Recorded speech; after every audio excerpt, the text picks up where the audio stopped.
Oh, Andrea Tessmann. Yes, Kirk Buchner. Do you want to put on some pastels and go hunt drug lords with me? Absolutely. I'm down for a linen suit. Oh, this was so much fun. The Miami Vice theme. What a beautiful one that you chose. I was so much enjoying looking back at Miami Vice and then remembering a couple things. I think I've watched every episode when I was a kid when it first ran, but I don't remember any damn episodes. I remember nothing. In terms of plot, I mean, I kind of remember the guest stars, but I couldn't really tell you much. And I still can't. So I never really watched it. It was before my appropriate age of viewing such television. Mm-hmm. But I gotta say, I watched a few episodes of it this week, and I might watch a few more. It's like seriously fun, even if it's a bit misogynistic. Well, it's a lot misogynistic. I watched what they had on YouTube. I guess they just show clips of it. So I watched sort of clips, like of 3-minute bursts of, I guess, the favorite scenes thereof. And I could have done more of a deep dive, but this other project I'm working on has taken a little bit of my time, which I'll be promoting soon. But we should just paint this picture. It was November 9th, 1985, and everyone was watching Miami Vice. The hit show. It changed how you dressed. It changed how you looked. No TV show ever looked like this before. Or even close. I mean, there might have been shows. I was shocked. Yeah, go ahead. I was shocked to find out, not shocked, but there were actually like men's departments in department stores that had like a Miami Vice section. Mm-hmm. Yes. Like, it really was that influential. It was the first show that really encouraged people to stay home and watch the new episode on a Friday night. Well, they could still go out, and usually if you're not, stuff happens later at 11 or 12. But yeah, I mean, it was an interesting thing. Oh, I should also paint more of a picture. Rocky IV was the top movie, by the way. So if this isn't the most 80s point of all, it just sort of sums everything up perfectly. Rocky Horror. No, not Rocky Horror. Rocky IV. Rocky IV. That makes more sense. Yeah, Rocky IV. Rocky IV, where Rocky fights Ivan Drago. Both of whom are in the fictitious Athlete Hall of Fame, owned by yours truly. Check it out if you haven't already. Shameless plug. That's what I do. Absolutely, and so you should. Thank you. I'm proud of these little goofy creations I've come up with. But Jan Hammer, I knew virtually nothing about the guy. I knew the name, of course. But the 80s were my decade in terms of just like absorbing as much musical information as I could.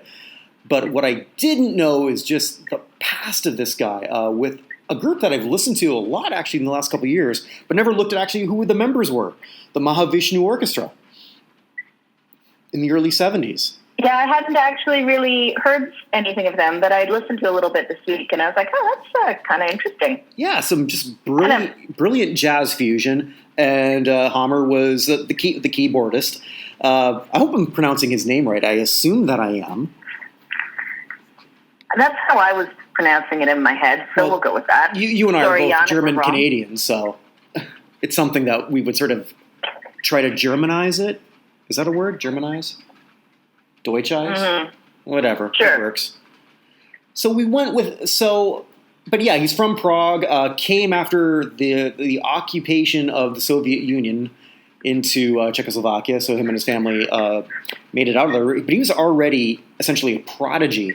So for him getting into music at that level was really impressive. He had a few solo albums already leading up to this, like a lot of other jazz musicians.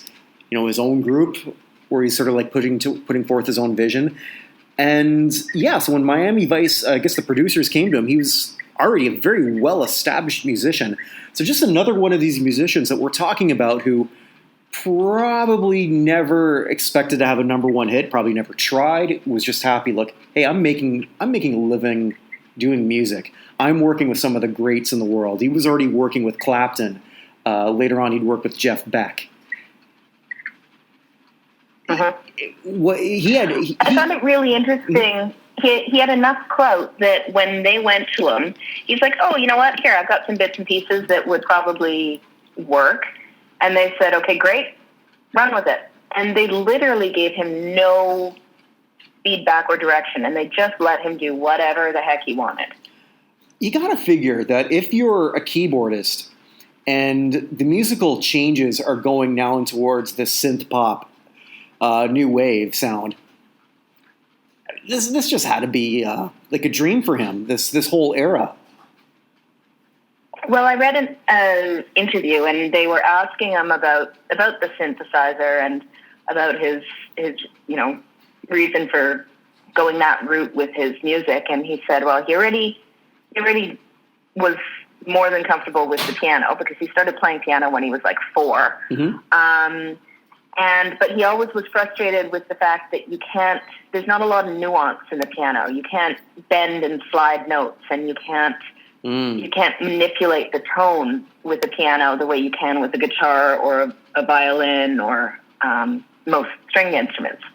So he was kind of coming into his own at the stage that synthesizers were becoming popular. And this just seemed like the perfect instrument for him because he could actually play the keyboard but then manipulate the sound like a string instrument. And he was actually one of the first to perform with a mini Moog, which is interesting because it was the first kind of stage-sized synthesizer that wasn't a massive half a room with all sorts of cables and buttons. It still had a lot of buttons. What do they call it? I should know this. They could just call it a keytar. Oh, he plays a keytar in the video. You watch the official music video where he's in front of the screen and they're chasing him. Oh yeah, we got to get to that. In a beautiful. bit. Oh my god! I'm going to say he plays a guitar in that. I'm going to say this. I don't care who you are. I don't care how cool. Like Sean Connery at his apex of whatever, which was like a 40-year maybe run of just where he's Sean Connery, you don't fuck with him. If Sean Connery's playing a guitar, you could fuck with him. There's just something about that instrument that, no, there's nothing remotely cool about it. I don't care who you are. You might as well be doing the Carlton dance. It's the 80s, man. Guitar's cool. Even the along with the flying V electric guitar. Yeah, that's another one I never quite understood. Why would you shape it like whatever? That video, I guess we got to get to that. So imagine, and this is what I was trying to find, and I really couldn't. Maybe you did. So the Miami Vice was already out for a year. So when this song got, I guess, officially released, it was part of a soundtrack, and there was like 3 official soundtracks from the TV show featuring such wonderful hits that I guess we'll get to. Because I think that's the other thing. If you were a mid to late 30s white musician who was somewhat famous, chances are Miami Vice was going to cast you as some drug guy or someone or a mule or somebody who knew the drug guys, like Glenn Fry, Phil Collins. Lovely mullet of the 80s. I just love those balding mullets. It was the equivalent of like getting on The Simpsons these days. Like anybody who was anybody wanted to be cast in a bit part on it. And they were also throwing their music at Miami Vice as to have. So it was, the whole setup of the show was very different in the sense that, as you said, nothing looked like it, but also nothing sounded like it. Mm-hmm. In an episode, they would have around 30 minutes of actual music. And it was all, like it was pop songs that they had paid for, and then it was all put together with that Jan Hammer did. Like he would intro and outro, but then he'd also sometimes just do something totally different, and he'd weave it all together. And there's almost a constant soundtrack going on, which there wasn't before that. Nowadays, you think about it and you watch Miami Vice, you watch any of the cop shows or any show really, and it's more like a movie. There's a constant soundscape in the background, and so he was literally composing like 20 to 30 minutes of music every single week for the show. And he won some Emmys for it. Also Grammys for Best Instrumental. Oh! So, but you were saying you couldn't quite figure out how it ended up being a hit a year after the show came out? Well, no, not that. It's what I couldn't find is how they... but you answered a bit of that, like how they sort of approached him. What I couldn't really find is how they sort of decided to release this as a 3-minute instrumental, which, I mean, I guess you might as well when you've got something this big a hit, like, okay, we'll just put it out and see what happens.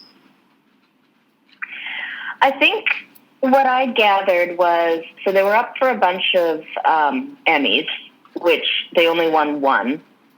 But literally, it was just on the eve, basically, of releasing this album compilation. Mm-hmm. And I think they realized, because they had all of these big name pop stars that they'd licensed music for, and then they had this hugely popular theme song, and then he did other instrumental music throughout the show that they released as singles, or not as singles, but on this album as well. I think they just went, what the fuck, let's just release this. It's popular, we'll get a bit of music, and then they ended up winning Grammys for it. On the Miami Vice original soundtrack, the first one, of course, Jan Hammer, Smuggler's Blues by Glenn Frey, Shaka Khan on the Night, Glenn Frey, You Belong to the City, In the Air Tonight, Phil Collins, and Better Be Good to Me, Tina Turner, among some of the ones that were on this. Glenn Frey, Jesus. You know, Glenn Frey, like right before he died, or not before he died, but one of his last albums, it was clearly about being middle-aged. Did a whole video about how he's living right and eating right and doing exercises on a video. It was just like, Jesus. You know, like I know I'm getting old, but I'm not exactly going to like sing a song about my prostate. Like, what the hell was he thinking? Jeez, just horrible. Like, why do that? That's just me. Something you asked before about instrumentals last week when you decided that. I dug up all the instrumentals that went number one. So you were kind of right. This was the last song to go, last instrumental to go number one since something just from 2013, the Harlem Shake. I didn't even realize that went number one. I don't think we'll ever do that one. Let's not do that one. That one might be interesting to do just from the perspective of how it became an internet phenomena. That might be. But I don't think we'll do it because it's not good. No. I honestly did not realize it went to number one. I did, probably only because of the internet, but I only knew it from all those stupid videos. Yeah, listen to some of these number one instrumentals here. I'm segueing, but that's what we do. The Happy Organ by Dave Baby Cortez. The Happy Organ. Don't like that. That just writes itself. The jokes, don't you think? One of the greatest instrumentals ever. Sleepwalk. Santo and Johnny. No, that's it. Although I've been working on my Lieutenant Castillo impression. Want to hear it? Yes. Okay, so Lieutenant Castillo is going to introduce the next one. Another one that went number one. It's Percy Faith. A theme from a summer place. That's it. That's the end of my impression of Lieutenant Castillo. Okay. All right. I just thought that was good. We know that Herb Alpert went number one with a instrumental. Yes, with Rise. Some of these I think they're kind because there's The Stripper, David Rose, Stranger on the Shore by Mr. Acker Bilk, Calcutta, Lawrence Welk, Wonderland by Night, Bert Keimfert, I probably might be saying that wrong, Frankenstein, the Edgar Winter Group, Love's Theme by Love Unlimited Orchestra, MSOP, The Sound of Philadelphia, Pick Up the Pieces, Average White Band. This one I think they're cheating. The Hustle, because there were words in that. Do the Hustle. Van McCoy. There's also words in the Harlem Shake. Yeah, that's true too. Fly, Robin, fly. Wait, that had words. It was fly, Robin, fly. Up to the sky. It even said that. That's lame. A Fifth of Beethoven by Walter Murphy. That one we might touch from the Saturday Night Fever soundtrack. Star Wars theme. The disco Star Wars theme is definitely on our list. Not on my list is Chariots of Fire by Vangelis. I don't really want to. I don't want to. Of course, that one's there. I don't want to do that. Come on, you don't want to run in slow motion? I can barely. Well, if I run it is in slow motion, so I don't need to actually act that out. And we call that walking. No, that's true. I always thought The Entertainer went number one, but I guess not. Okay, well, this might not be the best list. I would have thought it would have, but I don't know how old it is. Like, when did we start? What's the metric on? Well, this is an article from the Albany Herald. I should have just actually looked them all up myself, and I didn't do that. And he's going by the start date of '58 when it was the official Billboard chart. Sure. I would have thought The Entertainer was older than that. Well, why am I thinking like? Well, because the movie 30s, was based on that. 40s. Because it was from The Sting. But The Sting was in the early 70s. Mm-hmm. Mm-hmm. All right, I don't know how we got to The Sting because I brought us there because I'm stupid and I do those things. Because we were talking about instrumentals and what went to number one. Yes. But where were you going with that? It was the last song to do that, and I guess if Harlem Shake had words, like you said, this is the last true instrumental to go number one. So kudos to that, and kudos to Jan Hammer, who had a great job out of this for 3 years. But did you read how they let him go on year 4 when this show just got completely lost? On his own. I'm not sure. I was reading that they wanted to go in a different direction, in a darker direction. I think they're both right. I think they wanted to go in a different direction, and Jan said, "Nah, this isn't working for me." So it might have been one of those. They're going in one direction, and it's just like I can't do this, and he didn't need artistic differences. Artistic differences, but that video might have been something that had been. I was looking at that video. And when you're watching that, was he even actually on screen at the same time with Don Johnson and Philip Michael Thomas? Or did they just film other bits? I think they just recycled some Miami Vice footage and plonked him in some extra scenes. I think you're right. And then watching that, so like he's running away. I guess he's running away from the cops. And which. If that's your video, that doesn't say much about these two cops if they can't catch this guy. Because if you're looking at Jan Wenner, how do I put this delicately? First off, male pattern baldness for any man is awful. It's even worse when you have a baby face, like the circle of a baby. Mm-hmm. Not necessarily that he's baby face. He kind of was. He was 37 at the time, so doing the comb over. But yeah, he's one of those guys that. It would be really hard pressed to guess his age because he's got a fairly young looking face, very round face, but then he's got like the halo curly hair. Well, some of it. I mean, it was the comb over going. He doesn't look like he's tall, let's say, and he's got a dad bod. Mm-hmm. It's kind of difficult to gauge where he is in terms of age. You could say anywhere from 30 to 50. And I looked at what he looks like now. He doesn't look much different. You are absolutely correct. Yeah, absolutely, for sure. But he didn't look like a cool guy. He looked like one of those guys who just like showed up somewhere. I can't believe I'm going to reference this movie, but I watched this with my wife. Just this horrible movie, Maid in Manhattan.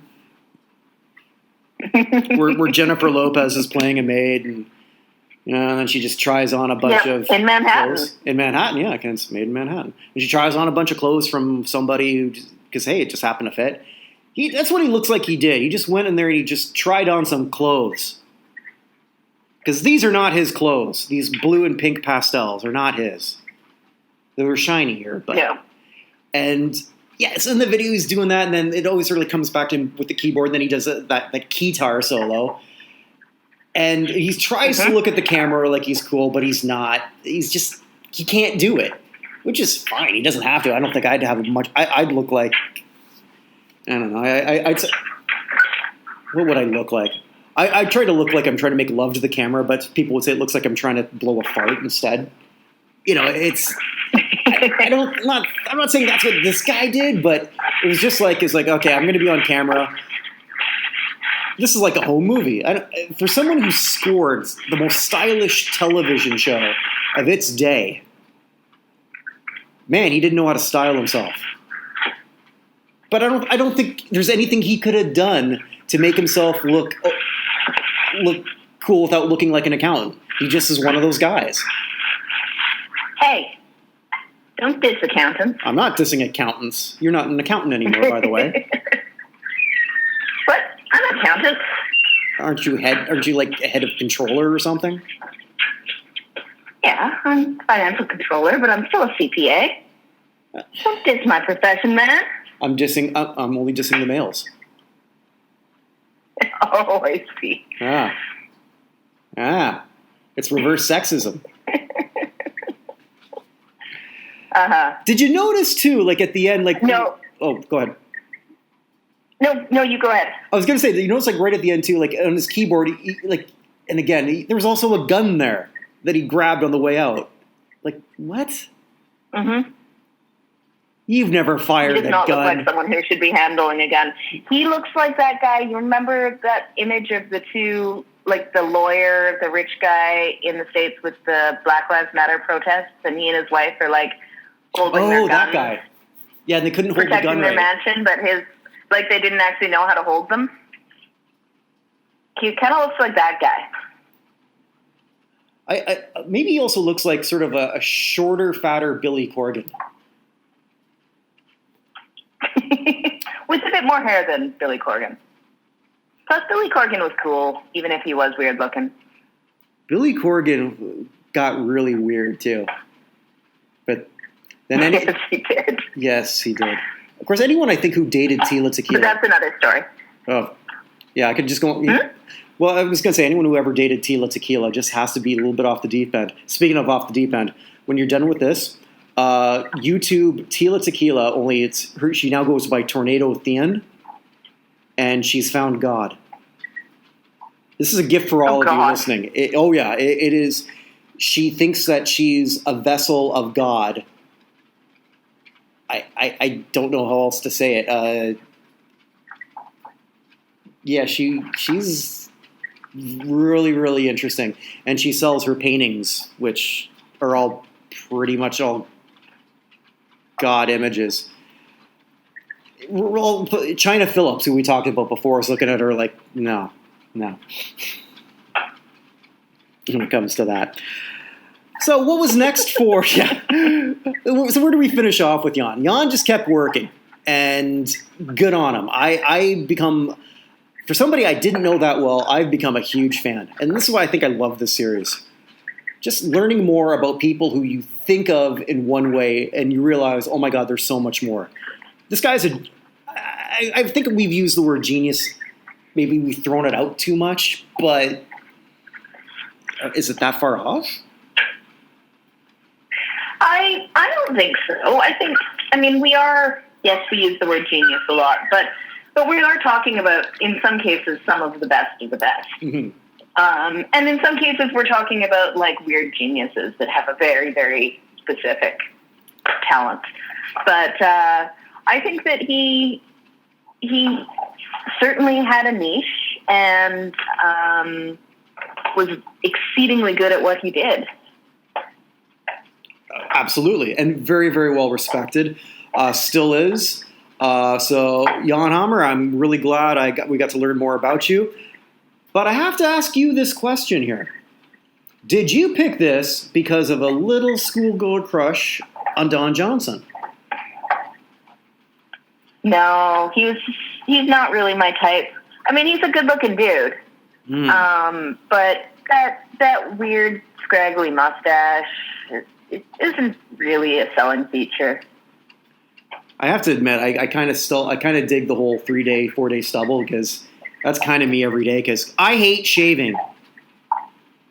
I don't mind stubble. It's just that it's pretty much only a mustache. On those old and that might episodes? just be in the first few episodes that I was watching, where he didn't really have the beard stubble, but he did have like a defined mustache stubble.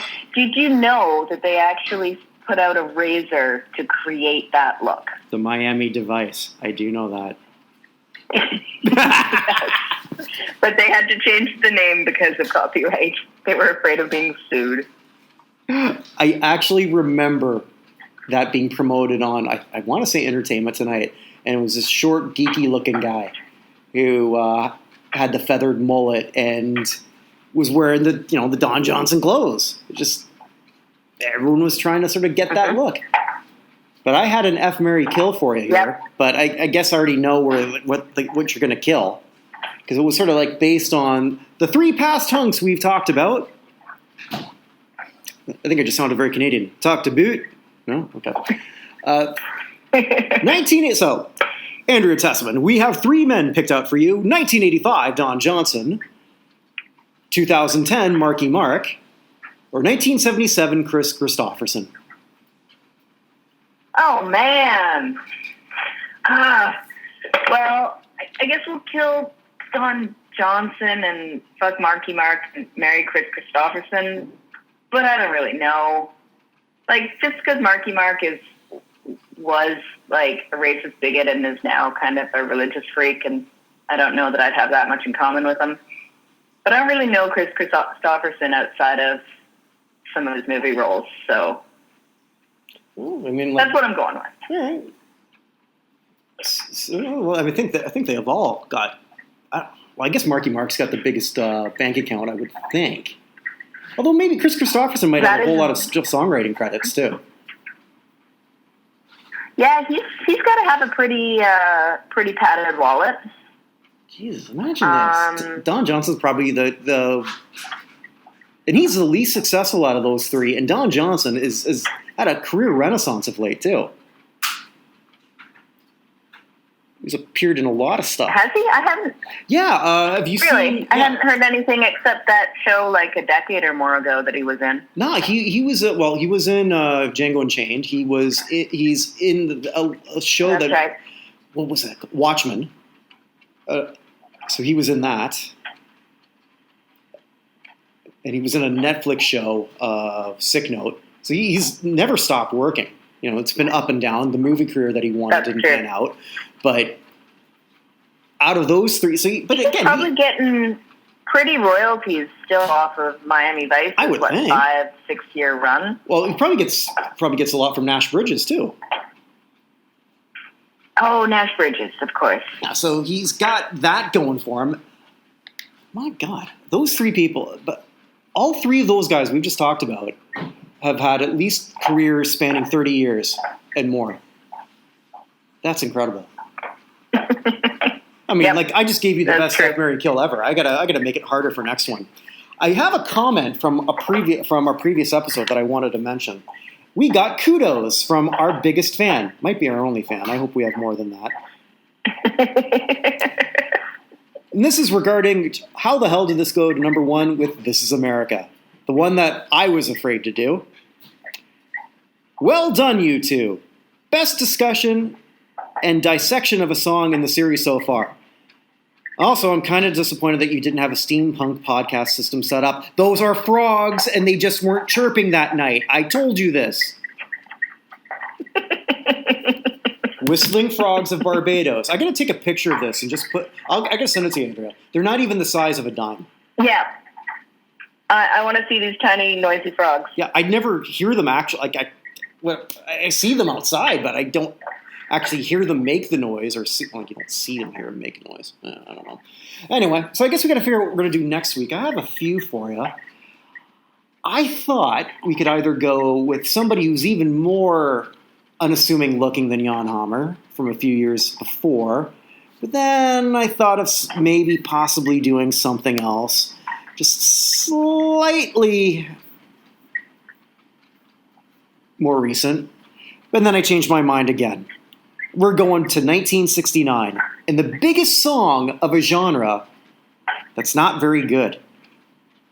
But this song is a guilty pleasure of mine, and it might be of yours. And technically by a band that never existed. Care to take a guess? I have no idea. Oh, sugar, do. Oh, honey, honey. Honey, honey. Nice. Yes, the Archies. Is it 69 or 71? I forget. But the biggest song of the bubblegum genre, we're going to look at this. A song, again, by... They don't exist. It's a fascinating song, and I love this song. It's not particularly good, but I gotta say, it's a hook. It's sing-alongable. Absolutely. Absolutely. So we're going to be looking at the Archies next week. Okay, bubblegum. Yep. I like it. That'll be fun. Awesome. Well, you stay safe, Andrea. We ask everyone out there to stay safe. This way, I'm doing this way so I don't have to record another thing because I'm kind of lazy when it comes like that. So, stay safe, everyone. Andrea and I will be back next week. I will have a lot more shows for us next week because that's what we do here at NotInHallOfFame.com. Thanks, everyone. Bye. Bye.